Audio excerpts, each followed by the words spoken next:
கலக்கல் cinema நேயர்களுக்கு வணக்கம். நான் விஜய் வசந்த் பேசுகிறேங்க. இன்னைக்கு என்னோட இன்டர்வியூவை நீங்கள் பார்க்க போகிறீங்க. பார்த்து என்ஜாய் பண்ணுங்கள். தேங்க்யூ.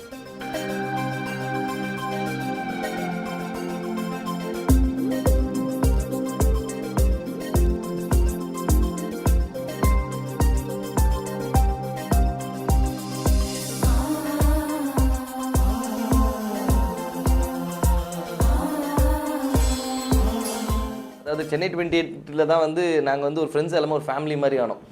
சென்னை 28 பார்த்தீங்கன்னா எல்லாருமே புதுசு. மோஸ்ட் ஆஃப் த ஆர்டிஸ்ட் புதுசு, நான் புதுசு, பிரேம் ஆக்டிங்க்கு புதுசு, ஏன்னா மியூசிக்காக இருந்து வந்தவர். ஸோ இப்போ பிரசன்னான், ஸோ எல்லாமே புது டீம். 1-2 பேர் தான் வந்து முன்னாடி நடித்தவங்க. ஸோ அப்படி இருக்கும்போது வந்து ஒரு ஃபேமிலி மாதிரி ஆகிடும். எனக்கு எப்போ வந்து ஃபஸ்ட்டு சேரும்போது பார்த்திங்கன்னா ஒரு குரூப் எதுவுமே எதிர்பார்க்காம ஒரு குரூப் இருக்கலாம். அந்த மாதிரி ஆன உடனே வந்து நாங்கள் அந்த ஃபேமிலியாக ஆனனால இன்னும் அந்த ட்ரெண்ட் கண்டினியூ ஆகிட்டே இருக்குது. கிட்டத்தட்ட ரொம்ப வருஷம் 7-8 வருஷம் ஆயிடுச்சுன்னு நினைக்கிறேன். ஆனாலும் வந்து எங்களுடைய ஒற்றுமை அப்படியே தான் இருக்குது. அது வந்து வெங்கட் பிரபு அண்ணனோட கெமிஸ்ட்ரின்னு தான் சொல்லலாம். அவங்க எங்களை ஹேண்டில் பண்ணுறது தான் உண்மையிலே ரொம்ப நல்லா இருக்குங்க. அதாவது வந்து ஒரு மியூசிக் டைரக்டர், ஒரு டேரக்டர், ஒரு ஹீரோன்னு இல்லாமல் வந்து ஒரு ஃப்ரெண்ட்லியாக டேரக்டரும் மியூசிக் டைரக்டரும் பேசிக்கிறது வேறு. இப்போ எங்களுக்கு வந்து நல்லா ஃப்ரெண்ட்லியாக தெரிஞ்சதுனால வந்து ஸோ பிரேம் நீங்கள் தான் பண்ணணும் அப்படின்னு சொன்ன உடனே அவரோட இன்வால்மெண்ட் வந்து இன்னும் 100% ஆயிடுச்சு. ஸோ ஃப்ரெண்ட்ஸுக்கு பண்ணுறோன்ட்டு ப்ளஸ் அவருக்கும் மியூசிக்கில் வந்து ரொம்ப நாளாகவே வந்து மியூசிக் பண்ணணும்னு ரொம்ப இன்ட்ரெஸ்ட் உண்டு. ஸோ இந்த சான்ஸ் வந்து பாட்டில் ரொம்ப அருமையாக பண்ணிடுறாரு. நல்ல எஃபர்ட் எடுத்து சில டைம் ஷூட்டிங் போயிட்டு வந்துட்டு நைட் உட்காந்து ரெக்கார்டிங் பண்ணிட்டு திருப்பி காலையில் ஷூட்டிங்லாம் போகிறாரு. இவ்வளோ நாளாக வந்து இவர் எங்கே போனாருன்னு நீங்கள் வந்து இந்த பாட்டு வந்தோன்னே கேட்பீங்க. ஏன்னா வந்து இப்போ நடிக்க வந்ததுனால வந்து மியூசிக்கில் வந்து கான்சன்ட்ரேட் பண்ணாமல் இருந்தார். பட் இந்த படம் வந்து அவருக்கு வந்து உண்மையிலேயே வந்து இன்னும் நிறைய வாய்ப்புகள் வாங்கி தரும். தெரியாமல் உன்னை காதலிச்சிட்டேன்னு சொல்லும்போதே உங்களுக்கு தெரியும் இது வில்லங்கமான படமாக தான் இருக்கும்னு. இது உண்மையிலே வந்து ஒரு ரொமான்டிக் காமெடி சப்ஜெக்ட்டு, ஒரு ஹீரோயின் ஓரியன்டு. காலேஜ் போகிற ஸ்டூடெண்ட் நான், ரொம்ப வருஷமாச்சு. ஆனால் திருப்பி இந்த படத்துக்காக போயிருக்கோம். காலேஜ் ஸ்டூடெண்ட், ஒரு வெட்டி அப்போ பசங்களோட ஆட்டம் போட்டுட்டு இருக்கிற ஒரு கேரக்டர். ஒரு பொண்ணை பார்க்குறேன், லவ் பண்ணுறேன். அது என்ன நடக்குது எங்களுக்குள்ளே, அதுதான் வந்து கதை. என்னமோ நடக்குது வந்து உண்மையிலே ஒரு ஸ்பெஷலான படம் தான். ஏன்னா வந்து இந்த படத்துக்காக வந்து கெட்டப் மாத்திரன்னு சொல்லி அந்த முடியெல்லாம் கேர்ள் பண்ணி கொஞ்சம் ரொம்ப லோக்கல் பையன் மாதிரி இருக்கணும் அப்படின்றனால வந்து அந்த கெட்டப்பையும் மாற்றி ப்ளஸ் ஸ்லாங்கு கொஞ்சம் மாற்றி, அது போக பார்த்திங்கன்னா இந்த படத்தில் என்ன ஒரு அம்சம்னா சப்போர்ட்டிங் கேரக்டர்ஸ் பார்த்திங்கன்னா ரொம்ப ஸ்ட்ராங்காக இருக்கும். அது பிரபு சார் இருக்காங்க, ரஹ்மான் சார், தம்பி ராமையா சார், அதுக்கப்புறம் என் கூட வந்து அஸ்வின் நடிச்சிருக்காப்புல, அதுக்கப்புறம் சரண்யா மேடம், சுகன்யா. ஸோ இந்த மாதிரி வந்து ஒரு ஃபுல் கேரக்டர்ஸ் வந்து சப்போர்ட்டிங் ஆக்டர்ஸ் நிறைய பேர் இருக்கிறாங்க. ஸோ அவங்களுக்கு நடுவில் பண்ணுறது வந்து கொஞ்சம் சேலஞ்சிங்காக தான் இருந்துச்சு.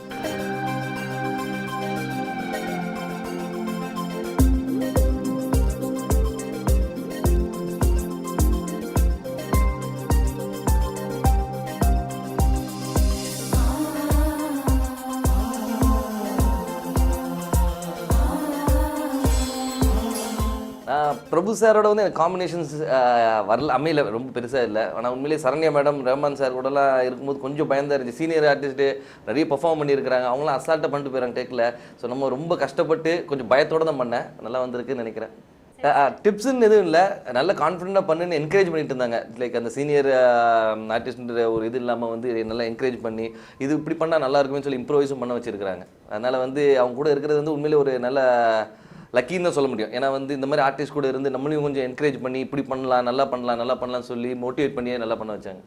தெரியாமல் உன்னை காதலிச்சிட்டில் வந்து நான் ஹீரோவாக பண்ணுறேன். அடுத்தது வந்து ரஸ்னான்னு சொல்லி கேரளா டெபியூட்டன்ட், புது படம், அவங்களுக்கு முதல் படம், அவங்க நடிச்சிருக்காங்க. இது கூட வந்து பார்த்திங்கன்னா வந்து நிலகல் ரவி சார், உமா பத்மநாபன், அப்புறம் பாண்டு சார், மயில்சாமி சார், அதுக்கப்புறம் வந்து கொஞ்சம் ஆர்டிஸ்ட் எல்லாம் பண்ணியிருக்கோம். பட் இந்த படத்தை பொறுத்து பார்த்திங்கன்னா வந்து ஹீரோயின் ஓரியன்டாகவே இருக்கும். பவன் பண்ணியிருக்காப்புல. ஸோ வந்து டேரக்டர் வந்து ராமு, கேமரா வந்து LK விஜய் பண்ணியிருக்காரு, மியூசிக் வந்து ஸ்ரீன்னு ஒரு புது மியூசிக் டைரக்டர் பண்ணியிருக்காங்க. இல்லை அஜித் சார் இது கேட்டோன்னு விஜய் நீ பண்ணவே பண்ணாத அப்படின்னாங்க. டே உங்கள் அப்பா தெரிஞ்ச திட்ட போகிறாரு, வேண்டாம் இந்த மாதிரி ரோல்லாம் வேணாத, நீ நண்பன் வேறு அப்போ தான் பண்ணிட்டு இருந்தேன், நான் நண்பன் வேறு பண்ணுறேனே, அதனால வந்து வேண்டாம் அப்படின்னாரு.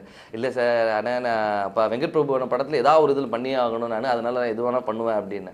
அப்படியா, சரி சொல்லி பார்த்தாங்க, முடியல. அதனால தான் வந்து அந்த ஷட்டர் எடுக்கும்போது வந்து அது பெரிய வசந்தன் கூட அந்த டைலாக் வந்து சாரே தான் ஆட் பண்ணது, அஜித் சாரே தான் ஆட் பண்ணது, இன்னும் கொஞ்சம் ஹியூமரஸாக இருக்கட்டும் அப்படின்னு சொல்லி. ஸோ அதனால் அது லைட்டாக தான் பண்ணோம், ஆனால் ரொம்ப கரெக்டாக ஆப்டாக அமைஞ்சுது. அதனால் சந்தோஷமாக தான் இருக்குது. உண்மையிலேயே வந்து என்ன சொல்கிறது, ஒரு தங்கமான ஆள் தான் சொல்கிறோம். ஏன்னா இஸ் குட் ஹியூமன் பீங். சொல்ல போனால் எங்களை பார்த்துக்கிற இது பெரிய ஆர்டிஸ்ட்டு அஜித் சார். எனக்கு அஜித் சாரை வந்து மகத்தை முன்னாடியே தெரியும், ஃப்ரெண்ட்ஸ் மூலிமா தெரியும். ஆனால் வந்து அவங்களை பழகிறது விதம் வந்து உண்மை ரொம்ப இம்ப்ரெஸ் பண்ணிச்சு என்ன. ஏன்னா வந்து ரொம்ப டவுன் டு அர்த், எல்லாரையும் வந்து நல்ல உபசரிக்கிறது ரொம்ப அருமையாக பண்ணுவாங்க. ஸோ அதனால் வந்து சான்ஸே இல்லை, தலை தான்.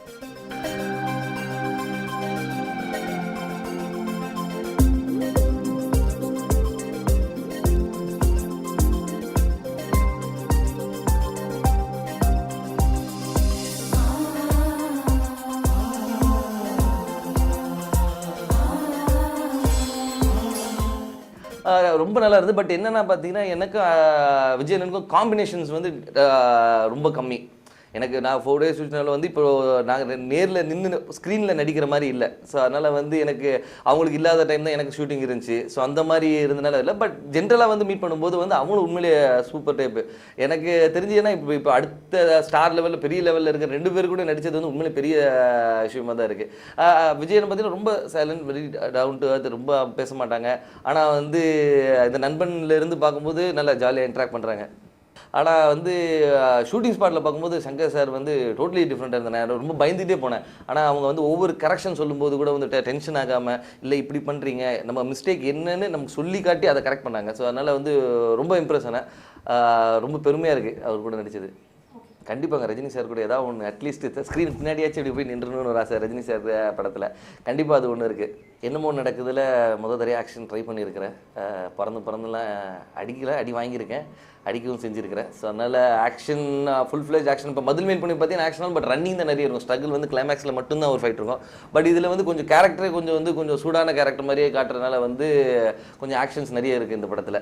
பயங்கர நம்ம சும்மாவே ரொம்ப பயந்த சுபாவம். ஆக்ஷன்னாலே பண்ணவே முடியும். இது வரைக்கும் நம்ம ஆக்ஷன் படமே வேண்டான்னு தான் சொல்லிட்டு எந்த படமும் ஆக்ஷன் பண்ணதில்லை. பட் இந்த படத்துக்கு வந்து அது தேவைப்பட்டுச்சு. முதல்ல இந்த கதையில் ஆக்ஷன் இருக்குன்னொன்னே ஐயோ வேண்டாம் அப்படின்னு தான் இருந்தோம். அப்புறம் டேரக்டர் மற்ற அந்த கதையெல்லாம் சொன்னோன்னே இல்லைங்க பண்ணணும்னு சொல்லி, பட் இன்னும் அந்த ஃபைட்லாம் கொஞ்சம் கம்மி பண்ணிட்டோம். ரொம்ப பில்டப் பண்ண நம்புற மாதிரி இருக்கணும்ல, அதனால் வந்து ஃபைட் பண்ணிடுறோம். பட் ஒரு மோர் நேச்சுரல் ஃபைட் மாதிரி தான் இருக்கும். அது 2-3 அக்கேஷன்ஸ் தவிர வந்து நேச்சுரல் ஃபைட் மாதிரி இருக்குது. ஏன்னா இந்த படம் ஃபுல்லாகவே சேஸு எல்லாமே இருக்கிறனால வந்து உங்களுக்கு மிக்சடாக இருக்கும். ட்ரீம் ரோல்னு எதுவுமே இப்போதைக்கு இல்லை. நல்ல படங்கள் பண்ணணும், யாரும் திட்டாத அளவுக்கு பார்த்துக்கணும், அவ்வளோதான். ஆடியன்ஸ் பார்த்துட்டு என்னடா இப்படி பண்ணியிருக்கான்னு திட்டாத வரைக்கும் சந்தோஷமாக இருக்கும். பார்த்துட்டு கதைகள் கேட்டுட்ருக்கிறேன், நான் கதைகள் கேட்டுட்ருக்கிறேன். பட் இப்போது என்னென்னா வந்து இப்போது தசரா தீபாவளி சீசன் வரனால ஆஃபீஸ்லேயும் சேல்ஸ் டைம், அதனால வந்து ரெண்டையும் பேலன்ஸ் பண்ணிகிட்ருக்குறோம். ஸோ கண்டிப்பாக படம் பண்ணுவேன். நல்ல கதைகள் கேட்டுட்ருக்கிறேன். நல்ல கதைகள் எனக்கு பிடிக்கிறோம், உங்களுக்கு பிடிக்குதா இல்லை நீங்கள் பார்த்து தான் சொல்ல முடியும். எனக்கு பிடிச்ச கதைகளை கண்டிப்பாக நான் எடுத்து பண்ணுவேன்.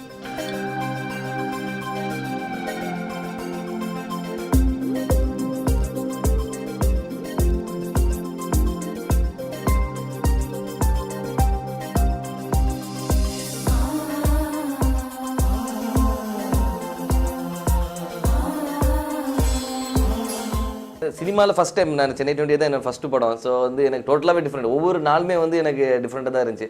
என்ன ஒரு சொல்கிறது, ஒரு பாய்ஸ் வெக்கேஷன் மாதிரி இருக்கும். ஏன்னா நாங்கள் ஒரு 10 பசங்க எப்போவுமே ஒன்றாவே இருப்போம். ஸோ கரெக்டாக ஆஃபீஸ் முடிச்சு இந்த அந்த கிரிக்கெட் மேட்ச் சீக்வன்ஸ்லாம் பார்த்தீங்கன்னா ஈவினிங் 6 to மார்னிங் 6 வரைக்கும் போகும். ஸோ அதனால் வந்து எங்கே போனாலும் ஒன்றா உட்காந்துருப்போம், ஒன்றா அரட்டை அடிப்போம், உட்காந்து ஷூட்டிங் ரெடின்ட்டு டேக் டைமில் ஆள் காணாமல் போயிடுவோம். எங்கே இருப்பேன்னு தெரியாது. மைக்கில் பிடிச்சி கத்துவாங்க, எங்கே இருக்கீங்கன்னு. திருப்பி ஓடி வந்து நடிச்சிருந்தேன். அது ஒரு மெமரபிள் மூமெண்ட்ஸ் எல்லாமே. மதில் மேல் புனை தான் நான் ஃபஸ்ட்டு ஹீரோ பண்ண படம். அந்த படம் வந்து பார்த்திங்கன்னா வந்து ஃபஸ்ட்டு ரொம்ப ஆக்ஷன் ஓரியன்டாக இருந்ததுனால நான் வந்து வழக்கம் போல் வேண்டாம் அப்படி தான் சொன்னேன். அதுக்கப்புறம் டேரக்டர் வந்து அதுக்கு முன்னாடி அந்த லவ் சீக்வன்ஸும் சரி, அதுக்கு அது காமெடி போர்ஷன்ஸ் அது எல்லாமே சொல்லி கன்வின்ஸ் பண்ணி தான் இந்த படத்தை பண்ணாங்க. ஸோ படம் நல்லபடியாக வந்தது. அன்ஃபார்ச்சுனேட்லி பெருசாக போகலை. அடுத்த படங்கள் போகும்னு நம்புகிறேன். சென்னை 28 வந்து சொன்னபடி பார்த்தா ஒரு மெமரபிள் மூமெண்ட் தான். அதாவது வந்து எனக்கு எப்படி இந்த அனுபவம் சரி இந்த படத்துக்கு எப்படி வந்தேன்னா வந்து யுவன் சங்கர் ராஜா ஃபஸ்ட்டு எனக்கு ஃப்ரெண்டு, சிவா மிர்ச்சி சிவாவும் யுவனும் ஃப்ரெண்டுனால யுவனை மீட் பண்ண ஸ்டுடியோ போகும்போது பிரேம்ஜி வந்து அப்போது அசிஸ்டன்ட் கீபோர்ட் யுவனுக்கு. ஸோ அப்படி நாங்கள் பழக்கம் போனோம். வெங்கட் பிரபுவன் வந்து ஒரு நாள் கதை சொல்ல வந்தாங்க யுவனுக்கு. அப்போ நான் ஸ்டுடியோவில் இருக்கும்போது இவரையும் சும்மா நடிக்க வைங்களேன் அப்படின்னு சொல்லி ஆரம்பிச்சது தான் இந்த இது. 10 நாள் ஷூட்டிங் நாங்கள் எங்கள் வீட்டில் இப்போ ஒரு 10 நாள் தான் போய் நடிச்சுட்டு வந்தோம். சும்மா ஒரு ஃப்ரெண்ட்ஸ் ரோல் கிரிக்கெட் ஓரியன்ட் அப்படின்னா அப்படியா சரிப்பா அப்படின்ட்டாங்க. ஸோ அப்படி ஆரம்பிச்சு எனக்கு கிட்டத்தட்ட ஒரு 50 நாள் ஷூட்டிங் போயிடுச்சு. அதுக்கப்புறம் நாங்கள் ஷூட்டிங் சொல்லி ஒரு 20 நாள் எடுத்துட்டோம். ஸோ அதனால் வந்து இந்த மாதிரி பயங்கர ஆட்டம் போட்டோம். அதாவது டப்பிங் கூட பார்த்தீங்கன்னா வந்து நாங்கள் 10 பேர் ஒன்றா தான் இருப்போம். டப்பிங் ஸ்டுடியோக்குள்ளே எல்லாம் உட்காந்துக்கிட்டு பேசும்போது கிண்டல் அடிக்கிறது, இந்த மாதிரி பயங்கர அட்டகாசம் பண்ணிட்டு இருந்தோம். இதில் வந்து இன்னும் மெமரபிள் மூமெண்ட் என்னென்னா வந்து அந்த ஜல்சா பண்ணுங்க சாங் கண்டிப்பாக சொல்லி ஆனோம். உடனே வந்து ஆக்சுவலி வந்து இந்த ஜல்சா பண்ணுங்க சாங்கில் வந்து நானும் பாடுற மாதிரி தான் இருந்தது. ஒரு லைன் வந்து நானும் பாடுற மாதிரி இருக்கும். ஸோ அப்படி கொண்டு போகிறதா இருந்துச்சு. என்ன உடனே வந்து இல்லை குடிச்சிட்டு பாடுற மாதிரி ஒரு சாங்கு அப்படின்ட்டு என்ன சொன்னேன். நான் எங்கள் வீட்டில் போய் சொன்னேன், அப்பா இந்த மாதிரி ஒரு சாங்கில் வந்து குடிச்சிட்டு பேசுகிற டைலாக் இருக்குப்பா அப்படின்ட்டு. அந்த ஒரு லீடில் ஒரு டைலாக் பேசுகிறல, குடிச்சிட்டு பேசுகிற டைலாக் இருப்பா அப்படின்னு. அப்படியாப்பா சரி பார்த்துப்பா, இப்படிலாம் பண்ணால் யாரும் பொண்ணு தர மாட்டாங்க அப்படின்னு. ஐயோ அப்படியேப்பா சரிப்பான்னு சொல்லி அடுத்து நான் ஷூட்டிங் ஸ்பாட்டு போயிட்டு நைட்டு போயிட்டு ஃபிங்கர் ப்ரூவ் பண்ணிட்டு கல்யாண் மாஸ்டர்ட்டு சொன்னேன், சார் இந்த மாதிரி சொல்கிறாங்க சார் அப்படின்னு. அப்படியா சரி ஓகே அப்படின்னு சொல்லி பார்த்துட்டு அந்த பாட்டு ஃபுல்லாகவே கையில் கிளாஸை கொடுத்து விட்டாங்க. எப்படி உனக்கு அமைது பார்த்துடலாம் அப்படின்ட்டு. ஆனால் நல்ல வேலை அமைஞ்சிருச்சு.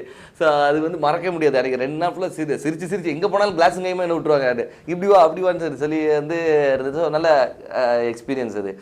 அடுத்து ஒரு தோளான்னு ஒரு படம் பண்ணோம். இந்த சென்னை 28 வந்த டைம், சென்னை 28 வந்து முடிஞ்ச உடனே தோளான்னு ஒரு படம் 4 பசங்க தேவைப்படுது அப்படின்னு தேடி இருப்பாங்க போல். அதில் வந்து ஃபஸ்ட்டு மாட்டினது நிதின் சத்யா, அஜய் மாஸ்டரும் பண்ணாங்க.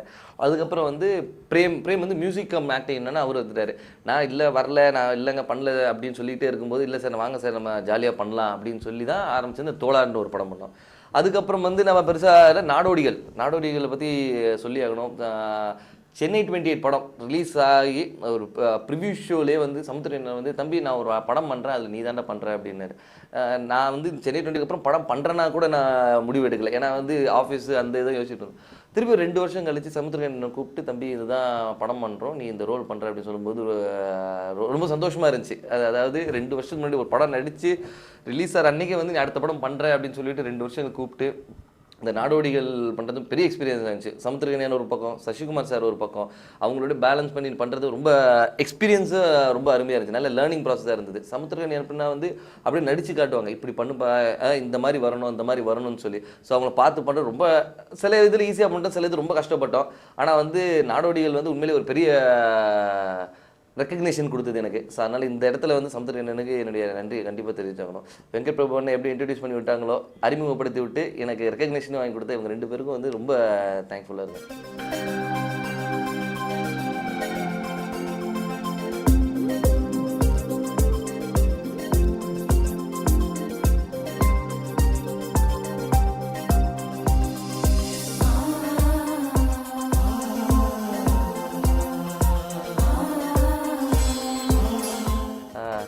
சசி சார் கூட நடிக்கும்போது ஃபஸ்ட்டு அதுவும் வந்து சுப்பிரமணியபுரம்லாம் பார்த்துட்டு திருப்பி ஃப்ரெண்டு ரோலாக பண்ணும்போது வந்து நமக்கு ஐயோ சசி சார் கூட நடிக்கிறோமே என்ன போது இப்படி தான் சொல்லுவாங்களோ அப்படின்னு. ஆனால் சசி சார் பார்த்திங்கன்னா வந்து இப்போ ஆக்டர் ரொம்ப சைலண்ட்டாக இருந்தாங்க, ரொம்பலாம் பேசிக்க மாட்டாங்க, என்னப்பா எப்படி இருக்கிற அவ்வளோதான். சசி சாரும் சமுத்திரகனி என்னன்னும் எல்லாம் பேசிப்பாங்க. நான் வந்து அப்படியே ஷூட்டிங் ஸ்பாட்டில் அந்த சீன் டைம் அப்போ தான் பேசிப்போம். ஆனால் வந்து நல்லா ஒவ்வொரு சீனும் வந்து ரொம்ப எஃபர்ட் எடுத்து பண்ணுவாங்க. அதாவது வந்து 100% கொடுப்பாங்க. நம்ம கூட வந்து கொஞ்சம் லேசாக தானே அப்படின்ட்டு போயிடுவோம். அப்படி இருக்க மாட்டாங்க. ஒரு கண்டினியூட்டியில் இருந்து ஒரு சஜஷனில் இருக்கிறனா கூட வந்து ஒரு 100% கொடுத்தாங்க. உண்மையிலேயே வந்து அது ஒரு பெரிய விஷயம் தான். அப்கமிங் ப்ராஜெக்ட்ஸ் பார்த்தீங்கன்னா இப்போ தெரியாம காதலிச்சுட்டு என்னமோ நடக்குது. இது 2ம் தெரியாம காதலிச்சுனா ரிலீசிங் ஸ்டேஜில் இருக்குது, என்னமோ நடக்குது போஸ்ட் ப்ரொடக்ஷன் போயிட்டுருக்கு. இந்த 2 படங்களில் தான் இப்போ அப்கமிங் இருக்குது. இன்னும் நிறைய கதைகள் கேட்குறேன், நிறைய படங்கள் வரணும்னு எதிர்பார்க்குறேன், நான் வரும்னு நினைக்கிறேன். ஸோ அதனால் எவ்வளோ படம் நடித்தாலும் கண்டிப்பாக தேட்டரில் போய் பாருங்கள், டிவிடி வாங்கி பார்க்காதீங்க. இவ்வளோ நேரம் என்னுடைய இன்டர்வியூ பொறுமையாக பார்த்த அனைவருக்கும் என்னோட நன்றி. ஆயுத பூஜை சிறப்பாக கொண்டாடுங்க.